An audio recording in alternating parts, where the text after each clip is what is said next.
But you could say, well, come on, that's the 19th century, what did they know? Okay? So let's go to the 20th century. And let's go to the president of IBM, one of the most successful and certainly highly innovative companies.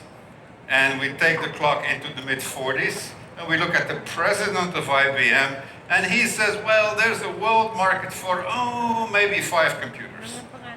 Okay. So if the president of IBM says there's a world market of 5 computers, there's something wrong with the mindset. There's something not understanding fundamental change that is going to be driven by innovation. Now you could say, well, okay, come on, that's 1943, that's a long time ago. How about the 21st century? 21st century, okay. 2006, Mark Cuban, who's a very successful entrepreneur in the US, he says, the people who just bought YouTube, they are idiotic. By the way, that's Google who bought YouTube, okay? They are going to be toasted. There's no market for YouTube. That's a silly product. And again, completely wrong. Okay? So that tells us that predicting the success or the failure of innovation is not going to be easy. And what I will do first is try to shed some light on that. Okay? So I'll try to start with the consumer perspective, and then I'll go to the investor perspective. So demand and supply. This is demand, and then supply, at least money supply. And I'll try to answer the following questions. 1, do we know something about the pattern of innovation adoption? How do new products fare in the marketplace? Are there generalizations? Then we're going to ask the question, well, what drives it? And then finally, how new do you have to be? Do you have to be very new or just a little bit new with your product or service offerings? Okay, the first question about the pattern has been answered for a long time. And it is a traditional, what we call the S-shape, the product life cycle. And of course, it has different stages, as you see there. You should notice, though, that this here is a first purchase market. Okay, so it's not total sales. It's people or units that you sell for the first time. So, for example, these days with Teslas, if you buy your second or third Tesla electric car, that would not be in there. It would be the first car. Okay. So we have introduction, growth, maturity, decline, and if there's product extension, it can be extended like that. Okay. The trick, of course, is to be here from a timing perspective. In fact, there's a lot of people who are saying you have to be first to market. No, you don't have to be first to market. You have to be first to market acceptance. The trick is to be in the market here, not here, unless you want to spend a lot of money and spend a long time before you benefit from it. Okay? So that's number 1. The reason why this is happening has already been mentioned by previous speakers. It has to do with the development of word of mouth, with the reputation of the new product, and so forth. The interesting part is, if you keep the data, and this is going to be a big topic here, where the 21st century, there is no excuse not to look at the data, because the data are there, you will be able to spot that. Just plot the sales of your new product over time, and especially the older ones, that you can see what eventually happens. Okay? Some of them will diffuse very fast, go up like this, and others will be successful, but it'll take a long time. I'll give you an example of a product that we all use. We all use the internet. We use it daily. Okay? It took a long time for the internet to be generally adopted.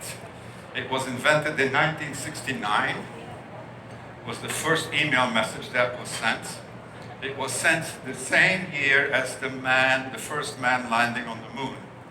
The whole world was watching the moon landing. Nobody was watching the first email message. And yet 50 years later, or more than 50 years later, which one of the two has changed the world? It's the internet, not the moon landing. Okay? So it took a long time. It wasn't until the 1990s, that is about 30 years later, that we saw some serious diffusion in the use of the internet. Okay, but what drives that? And this is where I'd like to call your special attention. Okay? there are 6 drivers that underlie whether or not a new product grows quickly or sits there and languishes and takes a long time to develop. Okay? Now, when I make these statements, these are not just my opinions. All of this has been shown, and I give you some references there at the bottom if you're interested in getting some of the details. But we call that in marketing the Accord principle because of the letters. So it says that innovations are adopted more rapidly, which means a steeper growth curve, when the following happen. The first one is obvious. Your innovation has to be better than the old stuff. It's kind of obvious. Okay? You have to offer something new and better that will attract customers. Most people kind of stop there and say, well, if the product has a strong relative advantage, it will be successful, and if it doesn't, it will not be successful. Turns out there are 5 other factors that are equally important. The second one is a negative one, are not complex. Not complex. Now, engineers like complexity, consumers don't. Okay? You heard the version of that from Salva a little while ago, when he talked about make things easy for your customers. That's what that is also an application of. Okay? So innovations that are easy to understand and easy to use will diffuse more rapidly than complex innovations. Third factor, are compatible with user behavior. So here's what this means. If you're asking the consumer to change their behavior as they adopt your new product, you're asking for a lot. But if they can behave in the same way, except it's now with a better product, then that will propel the innovation. Okay. So consumers like to think they're innovative, but in reality, they actually don't like to change the way they do things. So you need to help them along there by improving the ease of use and the compatibility. Number 4, benefits that are observable. I was asked, just 5-6 months ago to take a look at a case study in California of a little company that had this is a product I don't know anything about, but many of you do. Many women like to either bleach their hair or color their hair or both. Turns out when you bleach or color your hair, that makes your hair kind of rough and unpleasant. And almost like straw. I'm exaggerating here. Okay? So this little company develops a product that you just put in your hair as it is being bleached, and it comes out and the hair feels nice and smooth and everything. Okay? You should have seen the evolution of sales of that product. It shot through like this. And the reason is that in the span of about an hour, the benefits are immediately visible.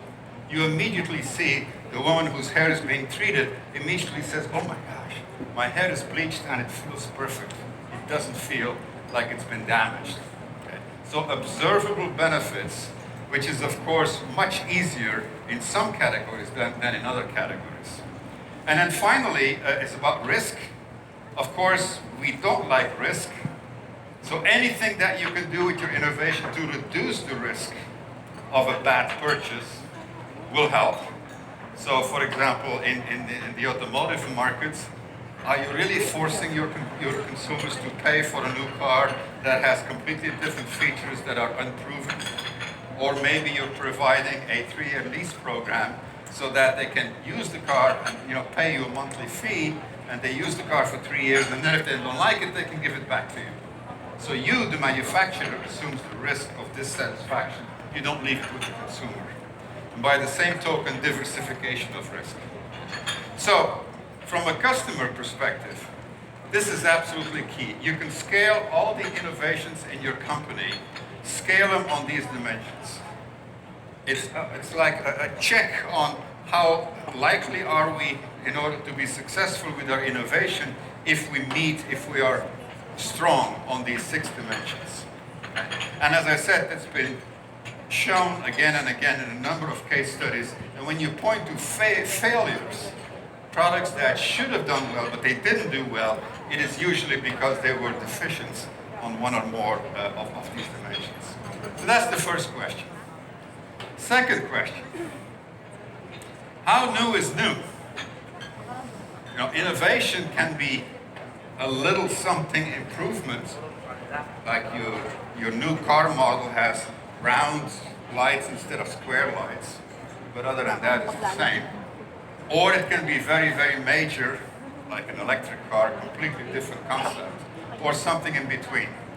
And again, there's research to show that the ends have the highest level of consumer acceptance after 1 year. It's very interesting. Okay? You can be successful with minor innovations, and of course they're cheaper, just minor improvements, but they're improvements, or drastic improvements. The ones in the middle, I'm not saying that they will fail, but their first year acceptance is much lower, and that's been tested over as you see there, over about 500 new product categories. So what we learned from this is that the innovation process, consumer acceptance of course is key, but it is somewhat predictable. I'm not saying perfectly predictable, but there are some patterns there that we can learn from, and that as we go forward with the era of big data, we really should be able, in our companies, to reduce the failure rate of new product introductions. 80% makes no sense. We shouldn't have that many failures. That's in an era of modern management, that is just too much. Okay, so now I look at the investor perspective. Now, the word investor can mean either internal or external. Okay? So if you work for a company and you present an innovation project to, let's say, the president, and the president approves it along with a $2 million budget, that is an investment internal to the company. Okay? We have very, very little data on that because most of these decisions are made privately. So we don't really know a whole lot about that. The negotiations go on inside the company, and it is rarely the case that we can build databases to really study these behaviors.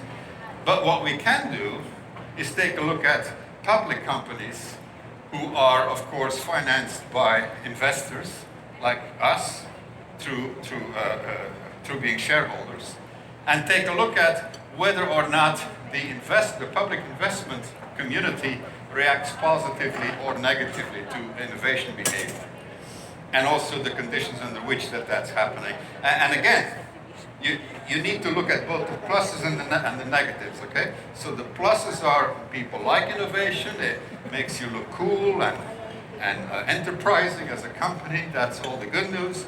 The bad news is it's risky and it costs money. So which way do investors go? Do they reward innovation or do they punish innovation? It's a very, very fundamental question for the management of our companies, especially in the innovation domain. And what I'll do specifically is I will compare it to other ways of stimulating demand.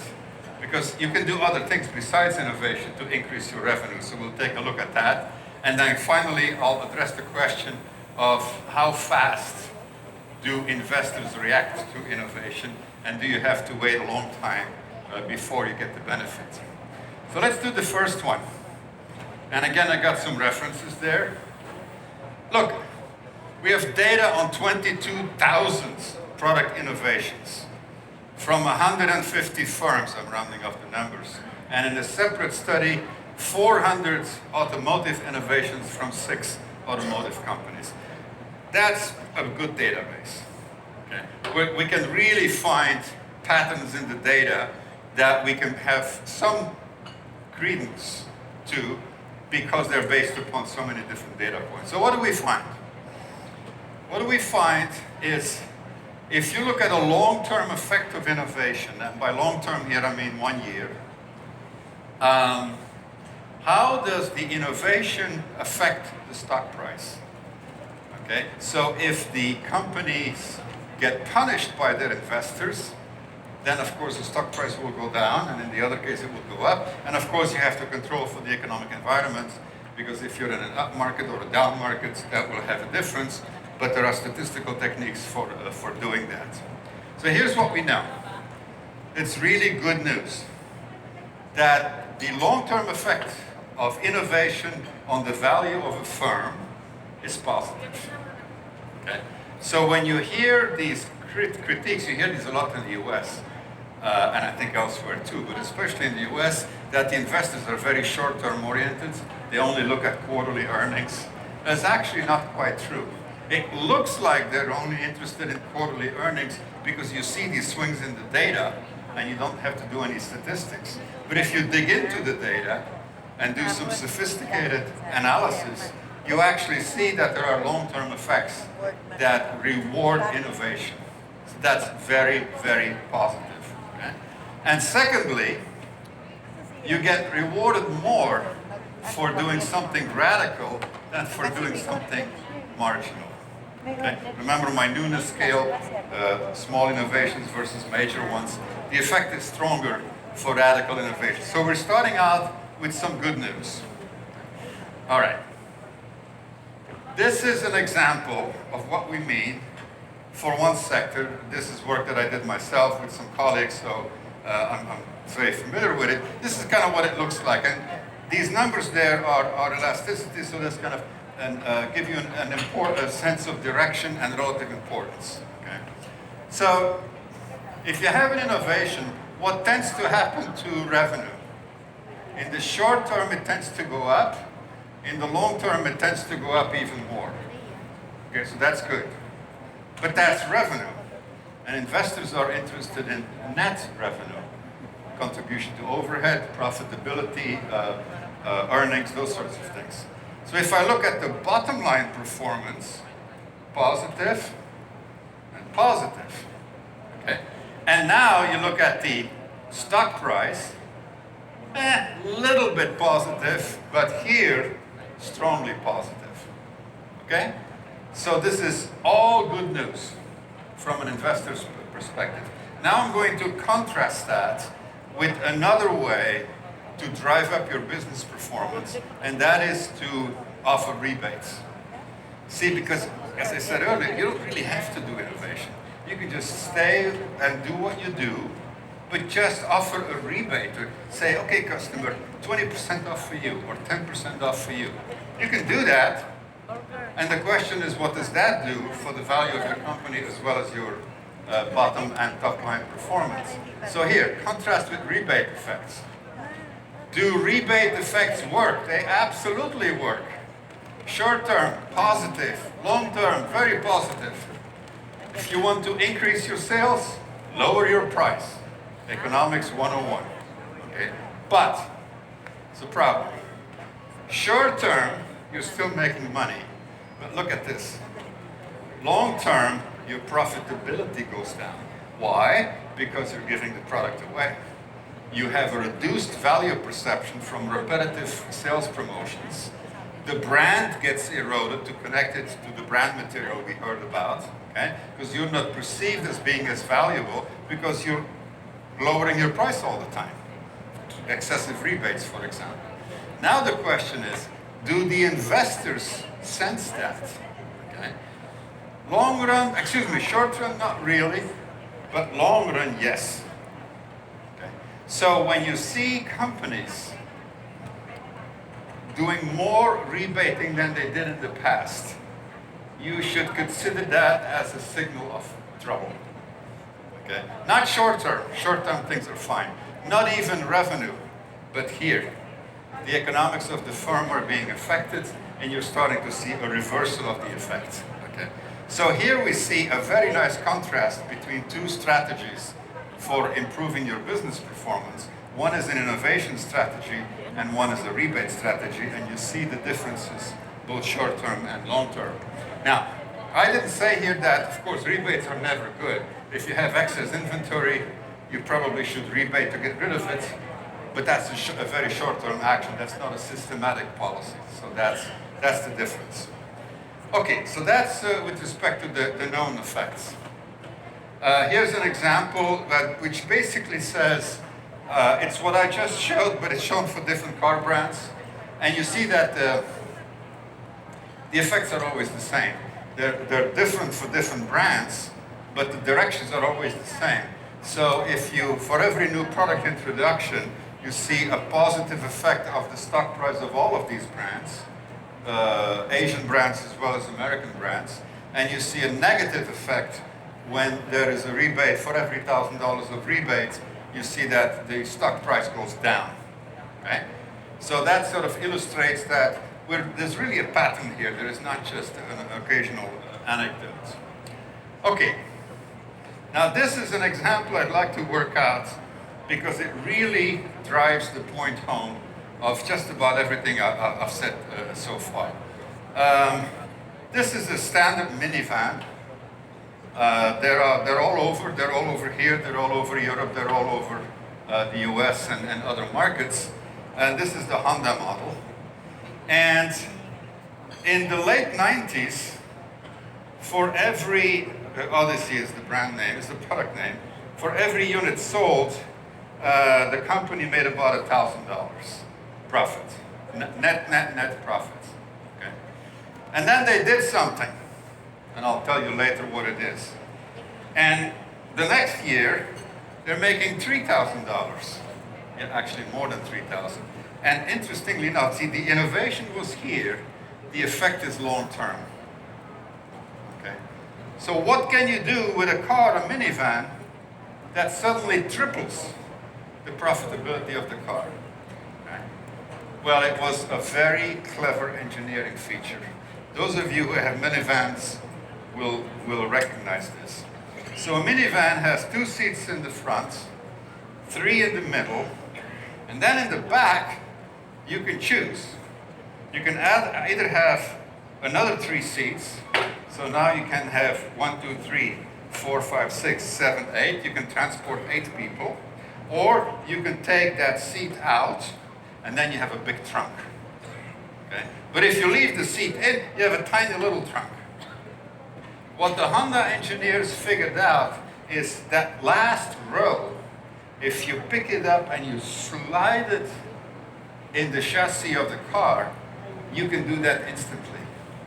So you can go from transporting freight to transporting people, and a lot of people, instantly. And I remember before this change, at one point I was traveling in Europe with some kids and some friends of kids. So there were, I think, 5 of us, yeah. And we arrive some airport, it was in Brussels, and we rent this minivan, and I realized that I had no place to put the suitcases. It was tiny, and I had 5 people. But I don't need the 3rd row. So I go to the rental car agency and say, excuse me, but can I take out that 3rd row and leave it here, and then when I come back in 2 weeks, we'll put it back? And the guy looks at me and he says, sir, he says, we don't rent half a car. You either rent the whole car or nothing. And all right. Fortunately, I had somebody in the area that I knew, and I could drive to their home and say, can I leave this 3rd row in your garage for a couple of weeks? And that's how I solved my problem. Okay? That's the problem that Honda solved by the 3rd sunken row. Okay? So that would be an innovation which hits on all criteria. It's clearly advantageous. It is very easy to understand. The benefits are immediately visible, and there's no extra risk involved. Okay? And then financially, this is what it does to the value of the company. And of course, you say, well, how do you know that? Well, you multiply this through by the number of cars sold, and you get an incremental value to the organization. All right. Now the last point is, are investors smart or maybe slow in understanding the value of innovation?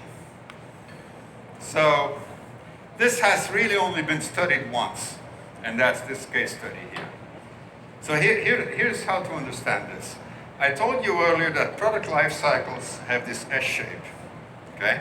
So when you launch the innovation, you really don't know for a couple of years later if it's really successful or not, because that S shape needs time to unfold.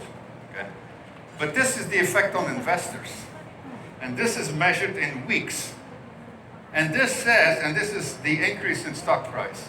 And this says that after about 4 or 5 weeks, the effect is absorbed. That's very interesting. It takes the consumer years to fully absorb the innovation. But the investors, they know their math, they multiply through, and they take the early evidence and extrapolate. And they price the value of the innovation into the stock price after maybe 5, 6, 7 weeks. So the markets are not perfectly prescient in the sense that it's not instant, but it takes a few weeks and then they figure it out. Okay?